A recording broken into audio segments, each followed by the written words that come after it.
Hello friends, आज मैं एक ऐसी चीज़ के बारे में बात करने जा रहा हूँ जिसको हम में से ज़्यादातर लोग रखते हैं और यूज़ करते हैं। उसको सही से यूज़ करना अगर हमें नहीं आता है तो ये हमारे लिए एक बहुत बड़ी फाइनेंशियल डिफ़िकल्टी को क्रिएट कर सकता है। जी हाँ, मैं बात कर रहा हूँ क्रेडिट कार्ड की। अगर आप क्रेडिट कार्ड रखते हैं तो ये वीडियो आप लास्ट तक ज़रूर देखिएगा, क्योंकि हो सकता है इसमें से बहुत सारी चीज़ें आपको ऐसी जानने को मिलें जो आपके किसी भी फाइनेंशियल लॉस को बचा सकती हैं या आपकी क्रेडिट स्कोर रेटिंग को गिरने से बचा सकती हैं।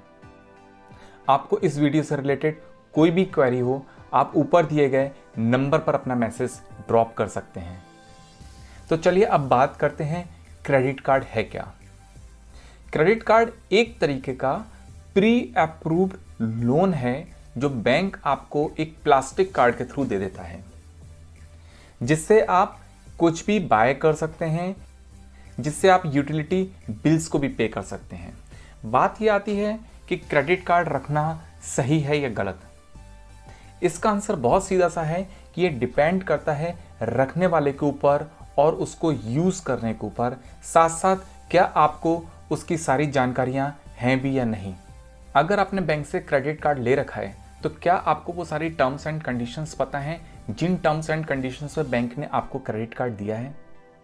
आइए सबसे पहले मैं बात करता हूं कि हमें क्या क्या जानना ज़रूरी है अगर हम क्रेडिट कार्ड यूज़ करते हैं। स्टेटमेंट डेट, यानी कि उस क्रेडिट कार्ड का स्टेटमेंट किस डेट को जनरेट किया जाता है। दूसरी चीज़ हमें पता होना चाहिए due date. Due date statement के डेट के लगभग 20 दिन के बाद की होती है।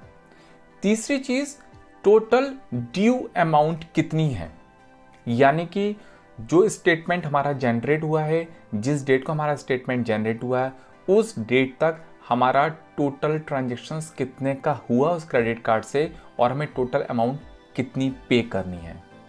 और फिर नेक्स्ट बात होती है मिनिमम ड्यू की, यानी कि बैंक एक फैसिलिटी देता है कि अगर हम अपने क्रेडिट कार्ड की पूरी अमाउंट का पेमेंट नहीं कर पा रहे हैं तो एक मिनिमम अमाउंट दे करके तो हम लेट पेमेंट फी से बच सकते हैं।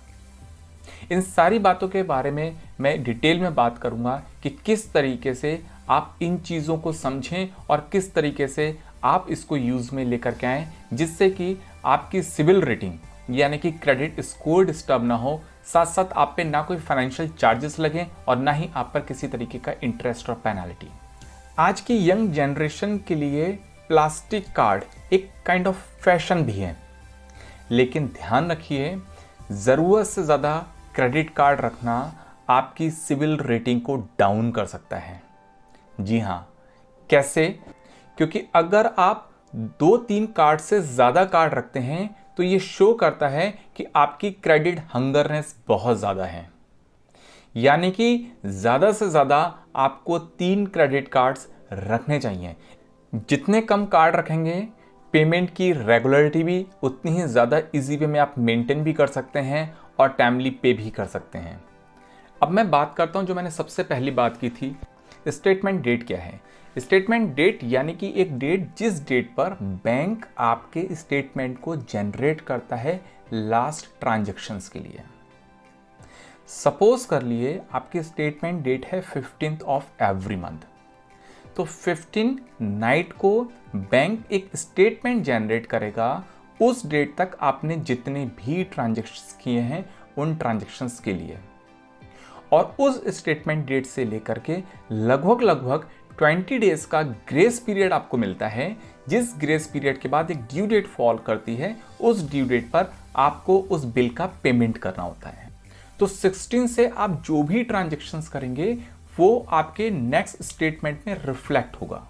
आप इसको ये मत समझिएगा कि आपने जिस डेट पे भी ट्रांजैक्शंस किया उस डेट से 50 डेज, क्योंकि यही ट्रांजैक्शंस अगर आप 20th को करते हैं तो वो 45 डेज का पीरियड रह जाएगा, 25th को करते हैं तो 40 डेज का पीरियड रह जाएगा, क्योंकि अब आपका स्टेटमेंट 15 को ही जनरेट होना है। तो जैसे जैसे आप आगे बढ़ते चले गए पीरियड आपका कम होता चला गया।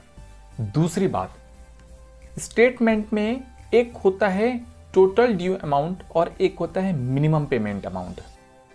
ध्यान रखिएगा, जब भी आप क्रेडिट कार्ड यूज करते हैं सिर्फ उतनी ही अमाउंट यूज करिए जितना आप वन टाइम में टोटल ड्यूज क्लियर कर सकते हैं। कई बार बहुत सारे लोग क्रेडिट कार्ड को जरूरत से ज्यादा यूज कर लेते हैं और जब बिल के पेमेंट करने की बात आती है तो वो टोटल ड्यूज को क्लियर ना करके मिनिमम ड्यूज को क्लियर करते हैं। यहां पर समझना ये जरूरी है कि अगर आप मिनिमम ड्यूज को क्लियर करते हैं तो दो सबसे बड़ी प्रॉब्लम क्या होंगी।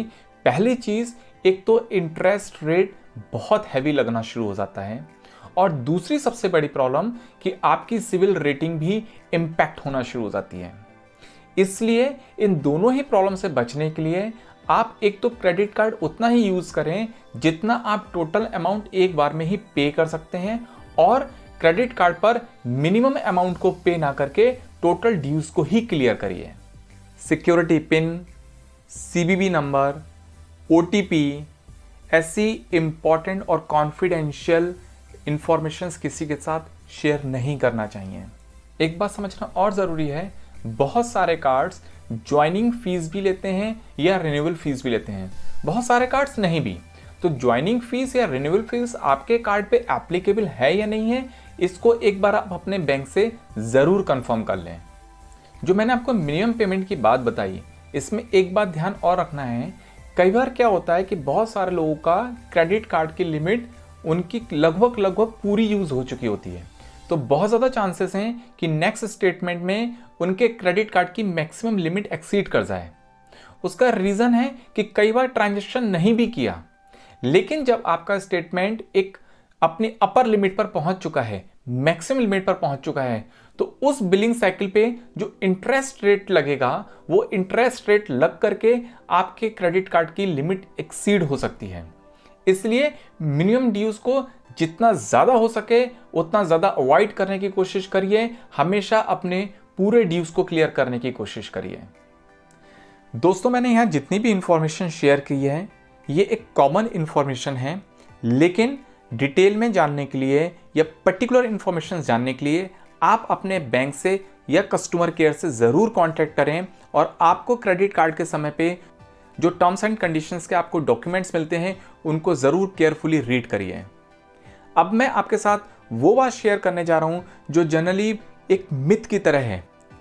कुछ लोगों का मानना है कि अगर हम क्रेडिट कार्ड यूज़ करते हैं और डिलीजेंटली उसको यूज़ करते हैं तो उससे हमारी सिविल रेटिंग मेंटेन होती है और आगे चल के हमें लोन मिलने में आसानी होती है। तो दोस्तों ध्यान रखिए, ऐसा कुछ भी नहीं है कि आगे चल के अगर आपको लोन लेना है तो आपको उससे पहले क्रेडिट कार्ड यूज़ करना चाहिए या उस क्रेडिट कार्ड को यूज़ करके आप अपनी सिविल रेटिंग मेंटेन कर सकते हैं। लोन ऐसे लोगों को भी मिलता है जिनकी पीछे की कोई भी क्रेडिट हिस्ट्री नहीं है, जो फ्रेशर हैं, क्योंकि जो भी लोन लेते हैं पहली बार तो उन्होंने कोई ना कोई लोन लिया ही होगा। तो उस पहले लोन में ये ज़रूरी नहीं है कि उन्होंने पहले क्रेडिट कार्ड यूज़ करा हो, उससे अपनी सिविल रेटिंग को मेंटेन किया हो, फिर उन्होंने लोन के लिए अप्लाई किया हो। तो अगर आपने क्रेडिट कार्ड यूज़ नहीं किया है और इस पर्पज़ से आप क्रेडिट कार्ड लेना चाहते हैं कि आगे आपको लोन लेना पड़ सकता है, तो क्रेडिट कार्ड की ऐसी कोई ज़रूरत नहीं है। अगर हम क्रेडिट कार्ड यूज़ नहीं भी करते हैं और हमें लोन चाहिए तो बैंक जो जो फैक्टर्स देखता है लोन को अप्रूव करने के लिए, जैसे कि कुछ एग्जाम्पल्स हो गए, हमारी रीपेइंग कैपेसिटी देखना, हमारी नेटवर्थ देखना, अगर वो सारे फैक्टर्स बैंक के लिए पॉजिटिव हैं, बैंक को लगता है कि हाँ ये एक जेन्युइन क्लाइंट है, तो बैंक लोन अप्रूव करता है। उसमें क्रेडिट कार्ड का कोई रोल नहीं होता है। आप क्रेडिट कार्ड लेते हैं तो आप लीजिए और उसको डिलीजेंटली यूज़ कीजिए, डिलीजेंटली उसका पेमेंट करिए जिससे कि आपकी सिविल रेटिंग मेंटेन रहे। लेकिन केवल इस वजह से लेना कि आगे चल के लोन लेना है, तो ये एक मिथ है। बेटर होगा आप अपने किसी फाइनेंशियल एक्सपर्ट से इस बारे में एडवाइस लिए अगर आगे चल के आप कोई लोन लेने के लिए प्लान कर रहे हैं।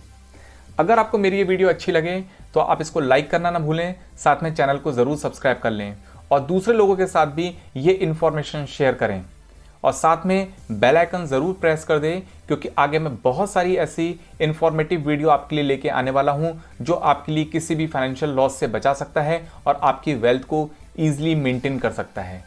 May God bless you. Thank you.